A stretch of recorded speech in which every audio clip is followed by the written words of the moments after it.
Okay, so I want to show you a series of zines that I made while I was in college, just to give you an example of zine types and also binding types. So Comprehensive Look is a series of zines I made that are short poems, experimental typography, and imagery. So I was really interested in staircases. These are some photos I took while I was in New York City.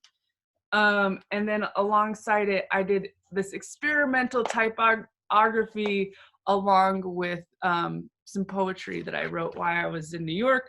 This is one that I did for Las Vegas. I wrote a poem in Las Vegas and took some pictures of all the old signs and then did some experimental typography to join it together.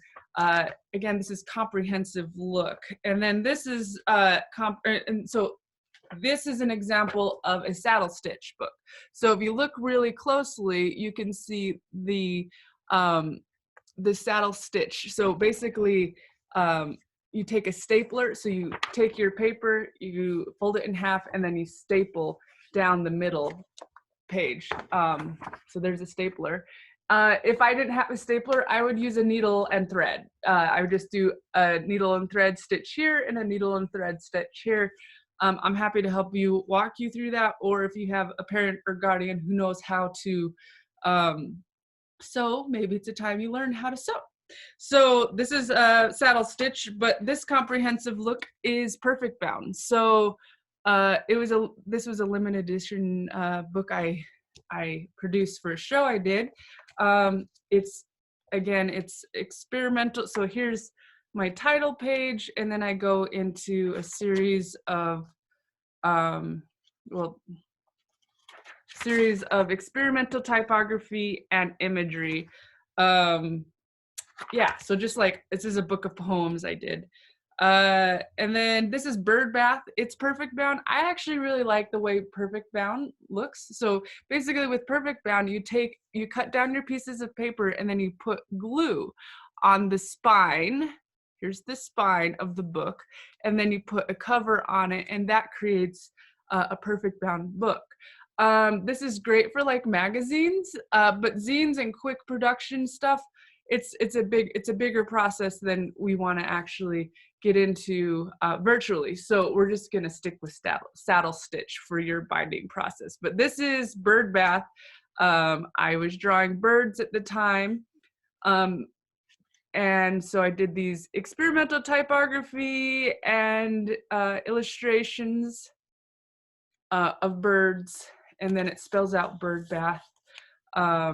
These were also additionally cut out, but this was just my mock-up. So again, mock-up. I make one version of a zine and then I tighten it up and make it look good, and then I produce my final version. Here's a magazine I did. It is also perfect bound. So magazines look really great. Like art and literary magazines look really great when they're perfect bound. Just because it gives a little bit more of a quality. It feels more like a book. Like books that you read, those are perfect bound, but like throwaway magazines, like the kind that are free, that are come in the mail, those are generally saddle stitch. So there's a good example of saddle stitch. This is a book I did, a process book about Denver Design Week. I helped design the installations for that. So yeah, so like I'm using books for like everything. Here's another art and literary book I did. It's perfect bound, so it's a little cheap. This one was a quick process, or a quick like magazine that I made for MSU Denver. And again, it's saddle stitch. So it's like the cheapest way of producing a zine, the quickest way, the cheapest way, and the way that I'm going to suggest for your final zine. Again, I want you to put time into your final zine. You're going to have like an entire week to work on it. So just like put a lot of effort and creative energy into it. Be resourceful. If you're using a cereal box, I'm very happy about that. The more creative you get, the better. I will enjoy it. The more I will enjoy the book itself. So just be creative. Think about saddle stitch. Must be 16 pages. But those are some examples of some zines that I've made in my time, and I'm excited to see what zines you make for this class. So signing off.